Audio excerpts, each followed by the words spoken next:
Hello. I said in my last video that I was going to read out chapter 1 of my book, Philosophizer. So that's basically what I'm going to do. But the title of this video relates to what I talk about in the chapter, which is the Beatles, and in particular, I Am the Walrus, which is one of the greatest songs ever written. One of the maddest songs, obviously, ever written. It is a work of genius. I'm not going to analyze it in great detail, but it's basically used as an example. And I mean, it's a good question. What is my book about? I mean, here I'll show you the cover again. Guess what that picture is? It's a pilchard. Does that give you a clue? Semolina pilchard, because it's yellow. Eiffel Tower, yeah. So, I mean, it's really funny because this was going to be my Zen and the Art of Cycle Maintenance, Zen and the Art of Motorcycle Maintenance moment. You know, when I was going to write a book that got into airport lounges and all the rest. You know, and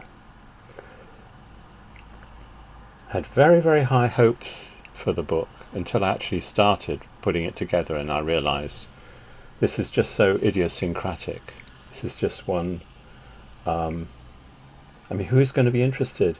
If you're serious about philosophy, you're not going to want a book that with a picture of a Semolina pilchard on the cover. And if you're looking for entertainment, you only have to open a few pages to realize this isn't exactly written to entertain. You know. So as most of my writings have been, it's just fallen between 2 stools or 3 stools or as many stools as you like. It did get some good reviews on Amazon. You could read those. Amazon US. And some people, you know, liked it a lot. And I'm proud of it. And it does go together with the other 2 books, the 2 books that came after Philosophizer's Bible and I Might Not Have Existed, but someone exactly like me might have existed in my place. The book where I really just hit the central question, the idiotic conundrum, as I call it, head on. And incidentally, that's all I do all day long is think about that one problem. How many roads must a philosophizer walk down? Only one. Up and down, up and down. That's all I do. I turn it over in my mind. It's not logical thinking because there's no logical connections to make. It's just looking at the thing itself. At the amazing fact that there is I in the world. Nothing could explain why there's I in the world. And no project, no aim could justify I's existence. Nothing is big enough to explain it, justify it, give it a purpose even. It's a complete mystery. And it isn't even a mystery the way the existence of the world is a mystery, because, you know, there would be a world even if I didn't exist.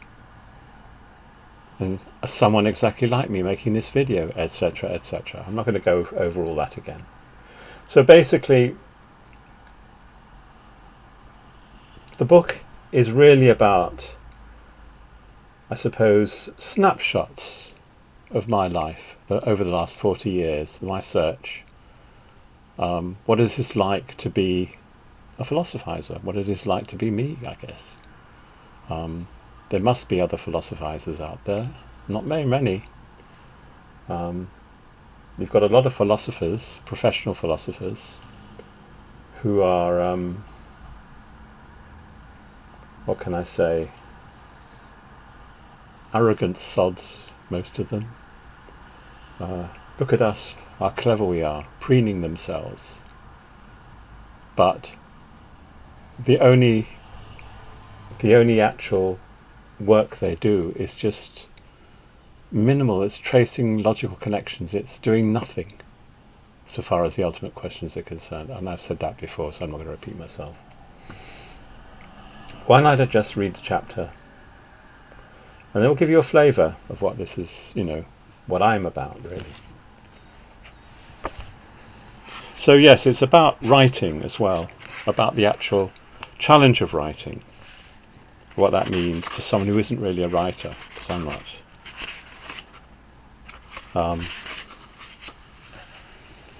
And incidentally, the Sphinx of Black Quartz thing is a pangram. I start off with some pangrams. Whenever I write anything, the first thing I do is write my six favourite pangrams. Don't know what a pangram is, look it up. And this is a poem. A prayer. I think you can call it a prayer. So the chapter is called, it's the first chapter of the book, and it's called Sphinx of Black Quartz. And you'll see why in a second. I am not someone. I am myself. I am perfect in every way. Everything that has happened in my life is for a reason, that I should become the person that I am. For my sake was the world created. The quick brown fox jumps over the lazy dog. Fill my box with 5 dozen liquor jugs. Sphinx of black quartz, judge my vow. 5 quacking zephyrs jolt my wax bed. Few quips galvanize the mock jury box.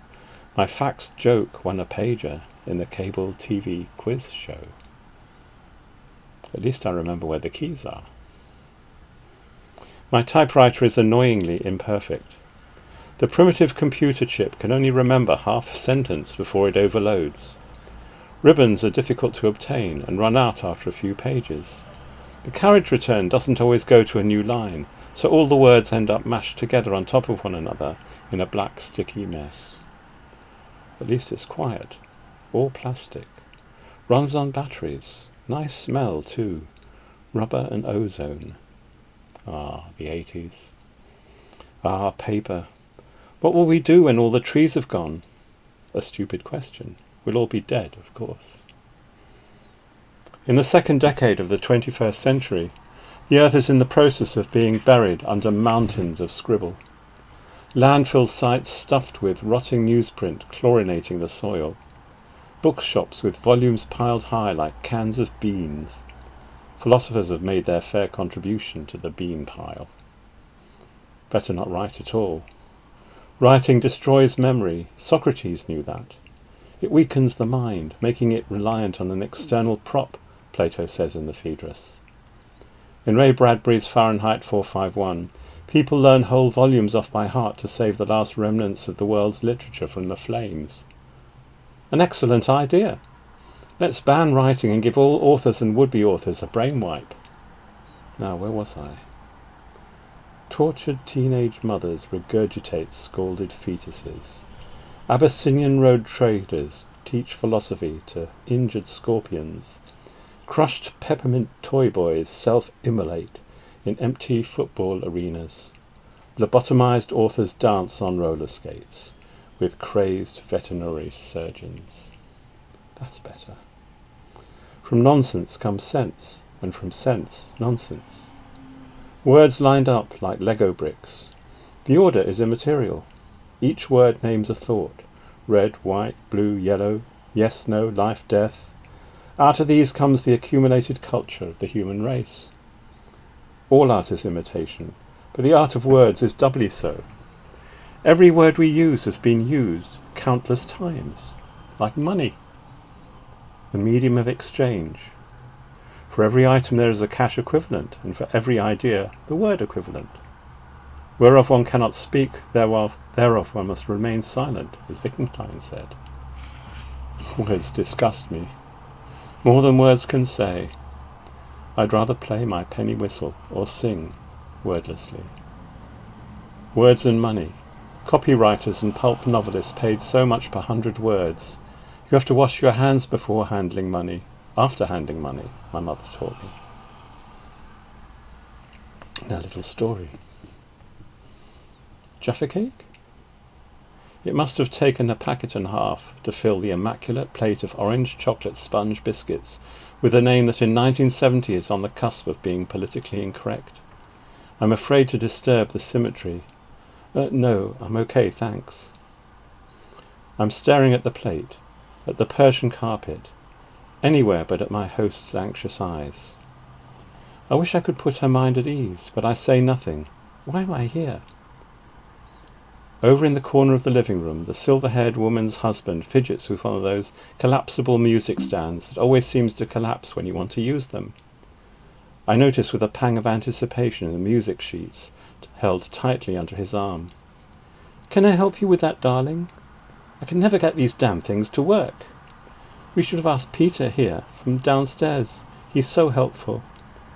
She turns to me with a nervous smile. Can you? I jump up, glad of the distraction. It's too dark to see here. I carry the stand over to a large double window overlooking the magnificent view of Hampstead Heath. The apartment must have cost a packet. From the other end of the hall I can hear the husband and wife whispering. Vicky recommended him. He must be good. Who keeps a guitar in a cardboard box? Can't he afford a guitar case? We could buy him one. The fee was agreed. If he wants to spend the money on marijuana, that's his business. Still struggling with the recalcitrant metal contraption, I'm sweating now. Pot. I'm ready to blurt out my plea of innocence. Then it occurs to me that it might harm my hippie credentials. Done it. Grinning lopsidedly, I realise I have one of the butterfly nuts between my lips. Sorry, I don't know where this goes. I hand the old lady the small metal object. Her hand retracts momentarily, then gingerly places the metal piece on a spare plate. Of course, it's been in my mouth. Idiot. Bernie and I were discussing your hairstyle. We saw someone just like you on Top of the Pops. He was a coloured gentleman. That would have been Jimi Hendrix. Ah. The name obviously rings a bell, but Nat King Cole he isn't. I've stumbled into a time warp. The feeling is confirmed when I start reading the lyrics on the music sheet Bernie hands me. If I only had green fingers, I would plant me a rose. 1950s Tin Pan Alley. Aunt Vicky told me the couple had a hit once. When was that? 20 years ago? Yet this is the epitome of songwriting. All that's wrong is the date. Last night on Top of the Pops, Tim Marriott of the Small Faces was telling the girl he was sweet on that he was a little tin soldier who wants to jump into your fire. Like fashion, lyric ideas are of a time. The Tin Soldier is a children's story from way back. Somehow it works. There's a nod in the direction of the Doors' Light My Fire, but the theme is not sex, it's innocent infatuation. In the recording the last line isn't clear. Does he want to sit with her or stick with her? Mick Jagger once commented that it's good when you can't quite make out the lyrics. 2 hours later, after trying various arrangements, we finally have something on tape. We're saying our goodbyes. Sandy and I think you have a wonderful voice. Transatlantic. You could be a pop singer. From nonsense comes sense, and from sense, nonsense. Incidents from my life laid out like postage stamps. In some possible world, I was a pop singer. I am a pop singer. It's real. If possible worlds are really real, as some philosophers say. This is beyond absurdity. Thoughts like this could drive you mad. A lyric has to be about something. First the concept, then the development. You develop the theme in the same way as you would argue a point in logic. It all follows. There are still choices to make, the chance to exercise ingenuity, creativity, or take the safe, cliched route. You learn to question your first impulse. A pilchard made of semolina, or the colour of semolina, is climbing the Eiffel Tower. An elementary penguin, what other grades of penguin are there, is singing Hare Krishna, with cymbal accompaniment, without. Meanwhile, the writer Edgar Allan Poe is getting a deserved, undeserved kicking. Boy, you should have seen that! In their music and lyric writing, the Beatles kicked against every convention, and yet the nonsense lyrics of I Am a Walrus have a logic. They say something. Try putting two words together at random and seeing how far short this falls of anything remotely resembling John Lennon's precisely engineered lyric. This is painting with words, like Rothko or Pollock. The precision, the finely tuned judgment is there to see, if you have eyes to see it. But I digress. My life doesn't make sense. It doesn't add up. But in any case, even if it did, it wouldn't be interesting enough to write about. That's why this isn't about me or my life. It's an investigation, a hunt, for I know not what. Maybe the thing I see out of the corner of my eye, or maybe not. It could be something totally different, something I've never dreamed of. Could be, why not? The evidence is sparse. A mostly uneventful life, the few books from way back that I've accumulated in my hump before I lost the taste for reading, or killed it. Could that be it? Did I kill something in me? Was this something? Will this something come back to life and finally take its revenge? Logic, lyric writing, novel writing, thoughts made into words. Out of all the possible choices, there's only one way that's the right way, the word or the brushstroke or the paint splash that was necessary. If you don't see the logic, then you don't understand, even if you think you do. I've been bucking necessity all of my life. I cannot try anything, can't move a muscle, unless I feel it to be necessary. My life is a logical deduction from the moment of my birth. If that is the case, then my life should make sense, shouldn't it? It should add up. Is there something wrong with me? Then that too was necessary. Necessity isn't restriction. Necessity is liberation. Spinoza said that. Strange reading this after 4 years. That's when this book came out. I do see things a little bit differently now than I did then. What do I see differently? I realise what this is all about. I think the 2 subsequent books showed that. But it is about the idiotic conundrum. It is about the question of why am I here? But in order to get your mind around that, maybe you do have to understand the motivations or the life or the attitude, maybe, just the attitude of the person who asks that question, because most people don't ask that question, or if they do, they don't ask it in a sort of the deep sense. I cannot be asking God why I'm here, because God would have created someone exactly like me who wasn't me. My being here is something additional to someone like me being here. All the favoured explanations fall short. And yes, it could drive you mad. But why? That's the question. The question is, why am I the person asking that question? Why didn't I just lead a normal life? Why didn't I just become an academic philosopher and write about sense and reference or whatever, the causal theory of perception or some ridiculous topic like that? Counterfactuals. There are philosophers who make their whole career on a single problem, like conditional statements. What is the analysis of conditional statements? The whole life. They write article after article after this one topic, and it's their little brick that they add to the wall. I'm asking, the big question. But what's the point of asking it if you absolutely know you're not going to get an answer? That's the thing. So anyway, I've given you a little taste of the book. I could read out the chapter headings just to... Where are they?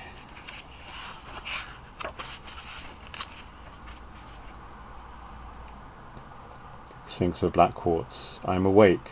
Gulliver. The deep mystery of things. Know thyself. I exist, therefore what? Philosophers and sophists. Why art moves us. A touch of posh lust. The dark side of life. Yellow crystals. Skydiver. Ring quest. Performance coach. A wolf's sense of smell. Good study habits. The colour black. An idiotic conundrum. Return of the evil demon. The inverted world. How much intelligence does a philosopher need? Vanity of vanities. Everyday life. The world is a puzzle. God on whose side? Grey owl. Photography as metaphysics. Contagion. Elephant in the room. What is existence? What is truth? Double vision. A fatal blink. Night of faith. Philosophy as a way of life. Herr Dr. Faust. That's where it ends.